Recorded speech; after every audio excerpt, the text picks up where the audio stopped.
There was a reason why you did not want to tell Natalie the truth. And ever since she has found that out, she doesn't trust you. You know, I recognize that I tend to buy extravagant gifts for people. You're bringing in $16,000 a month after taxes, which is a lot of money. But after all your expenses, all you have left is $51 a month. You still have $8,000 of credit card debt. You still have $22,000 of a personal loan. You did sell your car that you had, but you took out another $20,000 loan for 3 years. So that adds up to about $50,000 of debt. Right here is where we are about to reveal the downfall of your relationship, where we can absolutely patch this with this next thing that Steve is going to say to you, Natalie. Hi, Susie. We're the Mosses. We're $46,000 in credit card debt and working our way out. But we want to avoid getting in this situation again. My life before meeting Natalie was pretty self-absorbed. I was a typical single bachelor. If I wanted something, I went out and I bought it. When we were dating on one date, he asked, how do you feel about credit card debt? So I came clean and said, well, I don't like it at all, but this is what I have. And he didn't share anything with me. I just assumed that since he didn't say anything or volunteer, that he didn't. We always discussed our finances at a very, very high level. I didn't want to get into the details. When I found out that we did have more debt than what I had thought, and that he did not tell me about it and just said sorry, I was really mad. I thought that that wasn't fair. I really feel like I've stepped up and I have taken care of this family. There are a lot of things that I think I've done that that I didn't have to do. Like, we are sending the kids to private school. And that costs more than her child support payments are. My daughter is doing gymnastics, and that is a big ticket item. However, on the flip side, we have a golf membership that I know we don't need. I can see how the golf club is a luxury. It absolutely is a luxury. But I've also worked very, very hard to afford those luxuries. Of course, I'm embarrassed by the credit card debt. I'm ashamed that I have credit card debt.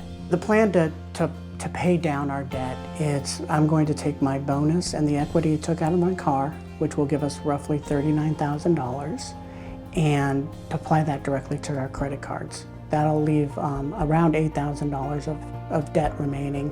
When you look at it right now, it looks great. We're getting it down to $8,000, and who would have a problem with that?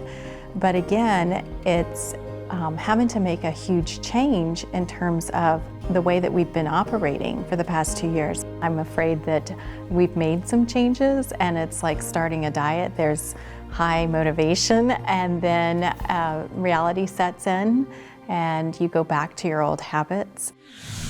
Well, Natalie and Steve, welcome to the Suze Orman Show. Before we go any further, I just want everybody to update them a little bit. Steve, since we taped that, and Natalie, you actually have sold your car, you did get your bonus, and you do now only have $8,000 of credit card debt. So you are actually at that point right now, which is good.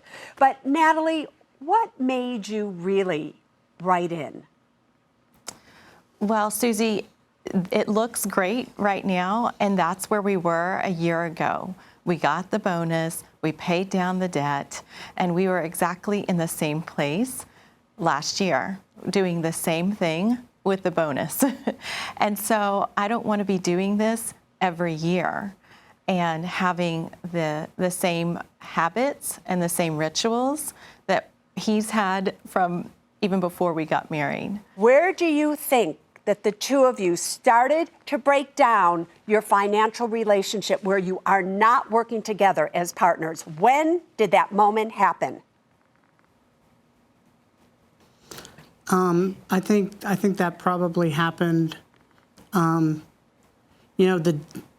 would say, when we chose to get married, I recognize that I tend to buy extravagant gifts for people, and I tend to not say no.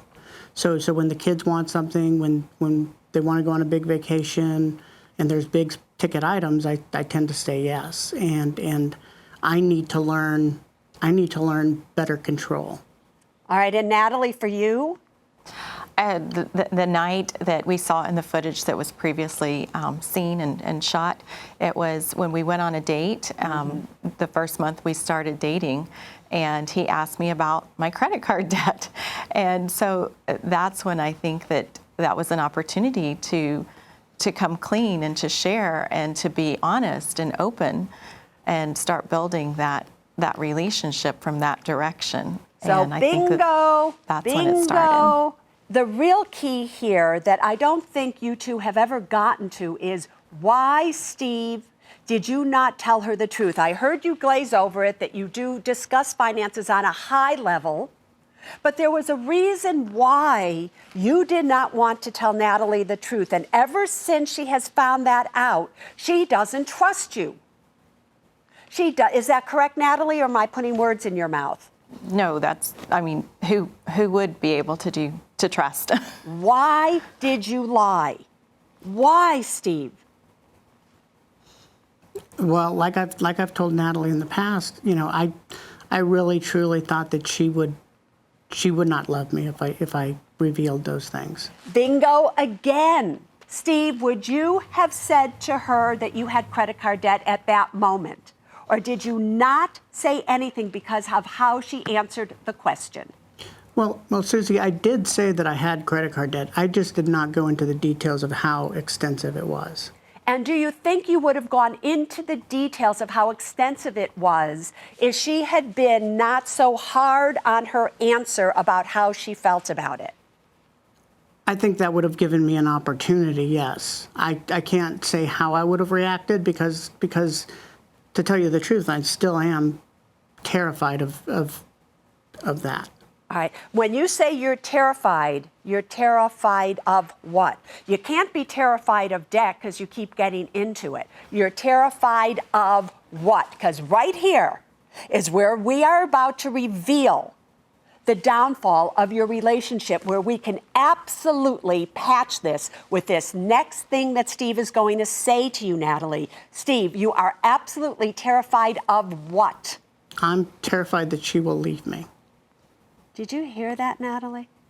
Yes. Do you understand that when people lie, and I'm not sitting here condoning the fact that when people don't tell the whole truth, but we all are adults and we have to be mature enough to go behind the reasons a good person who you love isn't telling you something about money. What doesn't make sense is why the two of you aren't acknowledging what you need from each other. Like, how is it possible that you don't know that Steve is insecure and he needs to be acknowledged constantly for what he's doing?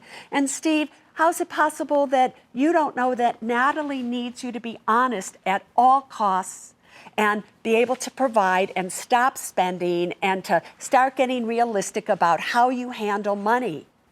Because it's for the both of your good. So where my problem comes in is, what is the block that makes it so you two don't want to give to each other, given that you love each other so much? That's a good question.